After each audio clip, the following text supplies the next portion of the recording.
नमस्ते दोस्तों, आशा करती हूँ आप सभी ठीक होंगे, स्वस्थ होंगे। दोस्तों, आज हम आपको हिंदी व्याकरण पढ़ाएंगे। हिंदी व्याकरण में हम संज्ञा विषय पर आज आपको पढ़ाने वाले हैं। कक्षा 10 के साथ साथ और जो कक्षाएं हैं, 9वीं, 8वीं, 6ठी, 7वीं, ये जो व्याकरण है ये सबके लिए ज़रूरी होती है। तो इस विषय को सिर्फ कक्षा 10 ही नहीं और कक्षाओं के बच्चे भी पढ़ सकते हैं। तो इसीलिए आज हम आपको व्याकरण में संज्ञा के ऊपर पढ़ाएंगे, संज्ञा और उसके भेद। तो चलिए शुरू करते हैं। तो चलिए पढ़ते हैं संज्ञा।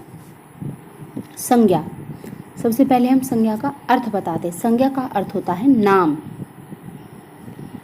किसी भी व्यक्ति, वस्तु, स्थान या भाव के नाम को संज्ञा कहते हैं। जितनी भी हमारे आसपास चीज़ें होती हैं, चाहे कोई वस्तु हो, चाहे व्यक्ति हो, चाहे स्थान हो, चाहे हर चीज़ का एक नाम होता है, हर किसी चीज़ का नाम, और उसी नाम को हम संज्ञा कहते हैं। जैसे अंशु, प्रवर, चेन्नई, भलाई, मकान। अंशु और प्रवर किसके नाम है? व्यक्तियों के। चेन्नई स्थान का नाम है, मकान किसी वस्तु का नाम है, भलाई किसी भाव का नाम है। मतलब कि ये जितने भी नाम हैं ये सब क्या कहलाते हैं? संज्ञा कहलाते हैं। संज्ञा को परंपरागत रूप से या प्राचीन मान्यताओं के आधार पर 5 प्रकारों और आधुनिक मान्यताओं के आधार पर 3 प्रकारों में बांटा गया है। मतलब कि पहले संज्ञा के 5 भेद होते थे, लेकिन अब नई परिभाषा के अनुसार हर चीज़ में, मतलब दोस्तों, हर चीज़ में बदलाव होते रहते हैं, चाहे वो हिंदी हो या इंग्लिश हो, कुछ परिभाषाएं बदलती रहती है। तो उन बदलती हुई परिभाषाओं के आधार पर ही जो आधुनिक संज्ञा के भेद हैं वो 3 बताए जाते हैं। तो चलिए इन्हें पढ़ते हैं। तो पहले हम संज्ञा के प्राचीनतम भेद पढ़ेंगे, जो पुराने भेद थे। 5 भेद हैं। नंबर 1 जातिवाचक, नंबर 2 व्यक्तिवाचक, नंबर 3 भाववाचक, नंबर 4 समूहवाचक, नंबर 5 द्रव्यवाचक संज्ञा। ये प्राचीन आधार पर संज्ञा के 5 भेद हैं। लेकिन फिलहाल हमें 5 भेद याद करने की कोई ज़रूरत नहीं है, क्योंकि अब संज्ञा के सिर्फ 3 भेद माने जाते हैं और 3 ही भेदों के बारे में हमसे पूछा जाता है एग्ज़ाम में, या फिर मतलब कैसे भी 3 ही भेद आएंगे आपके। 3 भेद हैं हमारे: जातिवाचक, व्यक्तिवाचक, भाववाचक। Number 1, number 2, number 3। जातिवाचक संज्ञा, व्यक्तिवाचक संज्ञा, भाववाचक संज्ञा, ये संज्ञा के हमारे 3 आधुनिक आधार पर भेद हैं। अब चलिए इनकी परिभाषा शुरू करते हैं। पहला था जातिवाचक संज्ञा। जातिवाचक संज्ञा, जाति मतलब किसी भी चीज़ की एक जाति होती है। यहाँ कास्ट हम लोगों की धर्म के आधार पर कास्ट नहीं बताई जाती। यहाँ कास्ट बताई जाती है कोई भी एक चीज़ है, उसका एक समूह होता है, उसके आधार पर। जैसे जिन संज्ञाओं से एक जाति के अंतर्गत आने वाले सभी व्यक्तियों, वस्तुओं, स्थानों के नामों का भेद होता है, उसे जातिवाचक संज्ञा कहते हैं। मतलब कि जो एक शब्द अपनी पूरी जाति का हमें बोध करा दे। जैसे कि अब हम एक उदाहरण देते हैं आपको कुत्ता के बारे में। हम बोलते हैं कुत्ता एक वफादार जानवर है। सिर्फ एक ही कुत्ता नहीं, हमने अपने घर में या आप लोगों ने, किसी ने भी अपने घर में अगर कुत्ता रखा हुआ है तो सिर्फ वो ही कुत्ता वफादार नहीं होगा। यहाँ बताते हैं कुत्ते की जो पूरी प्रजाति होती है, अर्थात जितने भी होते हैं सबके बारे में ये बात बोली गई है कि कुत्ता एक वफादार जानवर है। तो ये हमें उसकी पूरी प्रजाति का बोध कराता है। वो होते हैं हमारे जातिवाचक संज्ञा। नंबर 1 गाय। गाय कहने से पहाड़ी, हरियाणवी, जर्सी, फ्रीजियन, शंकर, देसी, विदेशी, काली, उजली, चितकबरी, इन सभी प्रकार की गायों का बोध होता है, क्योंकि गाय जानवरों की एक जाति हुई। कितनी ही गाय आपको बताई है नाम। अब इन सबको हम, चाहे वो पहाड़ी है, चाहे हरियाणवी, जर्सी, फ्रीजियन, शंकर, देसी, विदेशी, कोई भी गाय हो, लेकिन उसको हम बोलेंगे क्या? गाय ही बोलेंगे। तो वो अपनी पूरी प्रजाति के बारे में बोध कराती है। तो ये हमारी जातिवाचक संज्ञा हुई।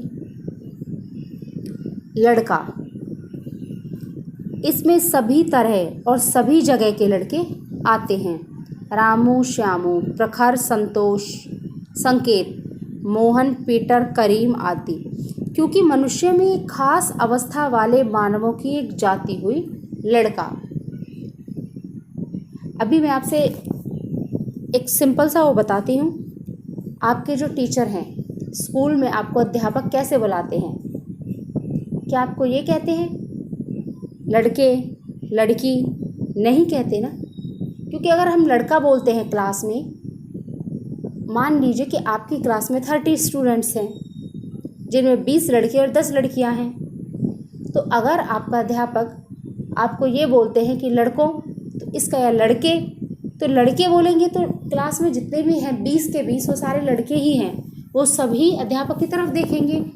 हाँ, अगर हम किसी एक बच्चे का नाम लेके बोलते हैं तब एक अलग बात होती है, लेकिन अगर हम लड़के कहते हैं तो उसमें पूरी कक्षा के लड़के आते हैं, तो वो मतलब वहाँ लड़कों की एक जाति के बारे में बताते हैं। तो इसी तरह कोई भी एक शब्द जो अपनी पूरी जाति के बारे में बताए वो आपका जातिवाचक संज्ञा कहलाता है। आगे देखिए, नदी, इसके अंतर्गत सभी नदियाँ आएंगी। गंगा, यमुना, सरयू, कोसी, ब्रह्मपुत्र, ये सभी जो नदी हैं वो नदी के अंतर्गत ही आएंगी। तो ये क्या है? नदी शब्द क्या है? एक जातिवाचक संज्ञा है। अगर नदी आ गया तो इसका मतलब संसार की किसी भी नदी का नाम हम ले सकते हैं, वो सभी नदियों का बोध कराएगी।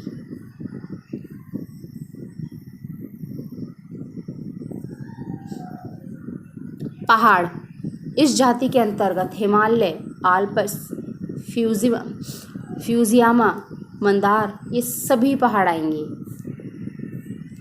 शहर, यह स्थान सूचक जातिवाचक संज्ञा है, मतलब किसी स्थान का बोध कराता है हमें। इसके अंतर्गत तमाम शहर आएंगे, जैसे दिल्ली, कलकत्ता, चेन्नई, मुंबई, बेंगलुरु, वाराणसी, पटना, ये सभी शहर के अंतर्गत ही आएंगे। तो शहर एक जातिवाचक संज्ञा है।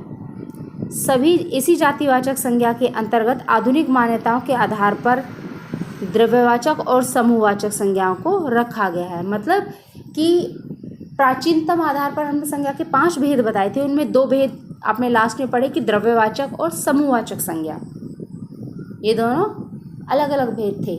लेकिन अब जो आधुनिक हमारी मान्यता है, जो आधुनिक हमारा जो इसका व्याकरण का वो आया है, उसमें द्रव्यवाचक और समूहवाचक संज्ञाओं को जातिवाचक संज्ञा के अंतर्गत ही रखा गया है। मतलब कि इनकी जो व्याख्या है वो जातिवाचक संज्ञा के अंतर ही कर दी जाती है।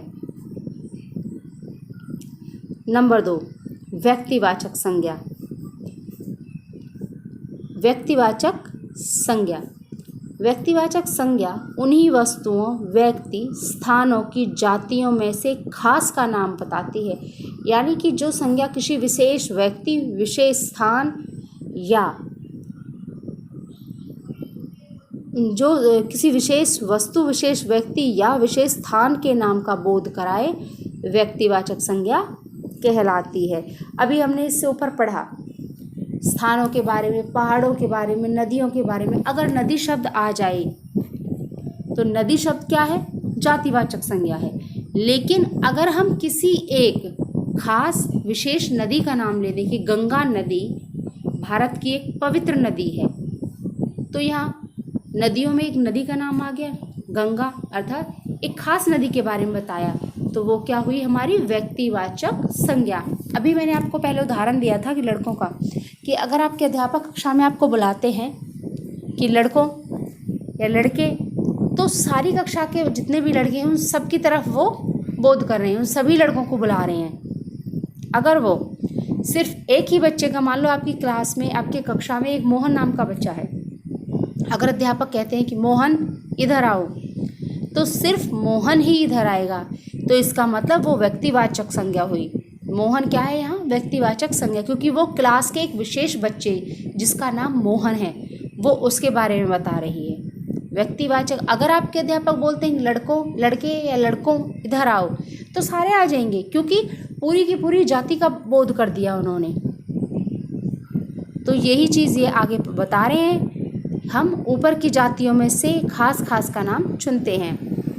जर्सी गाय, प्रखर कुमार, गायों के बारे में बताया था, जर्सी गाय। हिमालय पर्वत, बेंगलुरु शहर जातिवाचक हो गया, जिनमें अगर शहरों में हम बेंगलुरु, कलकत्ता, चेन्नई, दिल्ली किसी शहर का नाम ले तो वो विशेष हो गया ना, तो क्या है हमारा? व्यक्तिवाचक संज्ञा। तो आप देख रहे हैं कि जर्सी गाय में से एक खास प्रकार की गाय का, मतलब इन सभी चीज़ों में एक खास चीज़ का बोध, एक खास नाम का बोध हमें हो रहा है, तो ये सभी हमारी व्यक्तिवाचक संज्ञाएं कहलाएंगी। तीसरा है हमारा भाववाचक संज्ञा। भाव होते हैं हमारे मन के भाव, जो भाव होते हैं हमारे, वो किसी को मतलब वो हमारे अंदर से ही, हमारे मन से ही उमड़कर बाहर आते हैं। जिन संज्ञाओं से पदार्थों या व्यक्तियों की, किसी भी वस्तु मतलब पदार्थ या व्यक्ति के धर्म, गुण, दोष, आकार, अवस्था, व्यापार, चेष्टा आदि के भाव जाने जाएं, वे भाववाचक संज्ञाएं होती हैं। भाववाचक संज्ञाएं अनुभवजन्य होती हैं, ये स्पर्शी होती हैं। मैंने कहा था ना कि जो भाववाचक संज्ञाएं होती हैं उनको हम स्पर्श नहीं कर सकते। जैसे कि गुस्सा है, प्यार है, अभी किसी को गुस्सा आया तो वो जो गुस्सा है उसको हम टच नहीं कर सकते, छू नहीं सकते गुस्से को। क्या हम स्पर्श कर सकते हैं? नहीं कर सकते। प्यार है, क्या हम उसको छू सकते हैं? नहीं छू सकते। तो इन चीज़ों को हम नहीं छू सकते, ये हमारी भाववाचक संज्ञाएं होती है। हमारे मन के जो भाव होते हैं वो उभर कर बाहर सामने, सबके सामने आते हैं, वो हमारी भाववाचक संज्ञाएं कहलाती हैं। उदाहरण के लिए क्रोध, घृणा, प्रेम, अच्छाई, बुराई, बीमारी, लंबाई, बुढ़ापा, मिठास, बचपन, हरियाली, उमंग, सच्चाई आदि, ये सभी क्या हैं हमारे? ये रहे भाववाचक संज्ञाएं हैं। उपयुक्त उदाहरण में से आप किसी को भी छू नहीं सकते, सिर्फ क्या कर सकते हैं? हम उनको महसूस कर सकते हैं, अनुभव कर सकते हैं। अगर किसी को गुस्सा आता है, उसके गुस्से को हम छू नहीं सकते, लेकिन हम ये ज़रूर अनुभव कर सकते हैं कि सामने वाले बंदे को गुस्सा आ रहा है। कुछ भाववाचक संज्ञाएं स्वतंत्र होती हैं, तो कुछ विभिन्न प्रत्ययों को जोड़कर बनाई जाती हैं। क्रोध, घृणा, प्रेम, उमंग आदि स्वतंत्र भाववाचक संज्ञाएं, लेकिन अच्छाई, बुराई, लंबाई, मिठास, बचपन, कुछ संज्ञाएं ऐसी हैं जिसमें उपसर्ग या प्रत्यय जोड़कर बनाई गई हैं। जैसे कि अच्छा, उसमें आई जोड़ा हमने, आई क्या है? प्रत्यय है, इसमें आई जोड़ने पर क्या बना? अच्छाई। बुरा में आई जोड़ा तो बुराई। ये हमारी कुछ भाववाचक संज्ञाएं ऐसी हैं जिनमें उपसर्ग या प्रत्यय जोड़ने से ये बनाई जाती हैं। भाववाचक संज्ञाओं के निर्माण से संबंधित बातें प्रत्यय प्रकरण में दी गई हैं, अर्थात आगे जब मैं आपको प्रत्यय कराऊंगी तो उसमें कुछ आपको भाववाचक संज्ञाओं के बारे में और भी बताऊंगी। तो चलिए आगे हम दो संज्ञाएं और हैं हमारी, जिनको हमने फिलहाल मतलब आधुनिक आधार पर हम लोगों ने जातिवाचक संज्ञा के अंदर ही पढ़ा है। वो है हमारी समूहवाचक संज्ञा।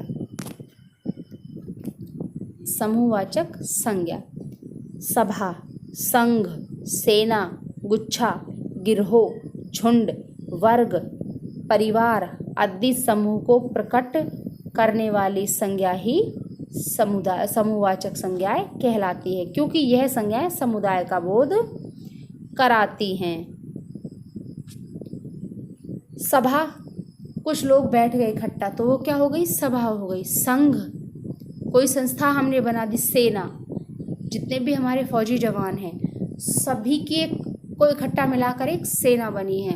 हमारी भारतीय सेना है जो उसमें कितने लाख जवान हैं, लेकिन अलग अलग किसी का नाम नहीं आएगा, उनको हम एक ही नाम दे रखा है, वो है हमने सेना का, मतलब कि सेना के अंदर इतने जवान हैं। तो ये समूह को दर्शाती है। गिरोह, झुंड, गुच्छा, वर्ग, परिवार आदि सब समूह को प्रकट करने वाली संज्ञाएं समूहवाचक। क्लास होती है हमारी, एक कक्षा होती है। कक्षा में कितने बच्चे होते हैं? मान लीजिए कक्षा में 30 बच्चे हैं, तो वो 30 बच्चे अलग अलग नहीं गिने जाएंगे, उन सबकी 30 बच्चों को मिलाकर एक कक्षा बनती है, तो वो हमें समूह का बोध कराती है। तो ये है हमारी समूहवाचक। और अगली है द्रव्यवाचक संज्ञा। जिन संज्ञाओं से ठोस, तरल, पदार्थ, धातु, अधातु आदि का बोध हो, द्रव्यवाचक कहते हैं। द्रव्यवाचक संज्ञाएं ढेर के रूप में मापी या तोली जाती हैं। ये अगणनीय होती हैं, जैसे लोहा, सोना, चांदी, तेल, घी। मतलब जिनको ना तो हम गिन सकते हैं, उनको द्रव्यवाचक संज्ञा कहलाते हैं। लोहा है, हम उसको गिन नहीं सकते, सोने को नहीं गिन सकते, सिर्फ तोला या मापा जाता है। द्रव्यवाचक जो हमारी संज्ञाएं होती हैं, उनको सिर्फ हम तोल कर या माप कर उनके बारे में हम पता लगा सकते हैं। तो ये हमारी द्रव्यवाचक संज्ञाएं होती हैं, जैसे लोहा, सोना, चांदी, तेल, घी, डालडा, पानी, मिट्टी, सब्जी, फल, अन्न, चीनी, आटा, ये सभी हमारी द्रव्यवाचक संज्ञाएं कहलाती हैं।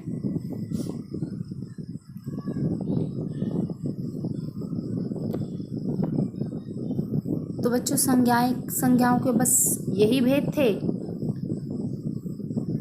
और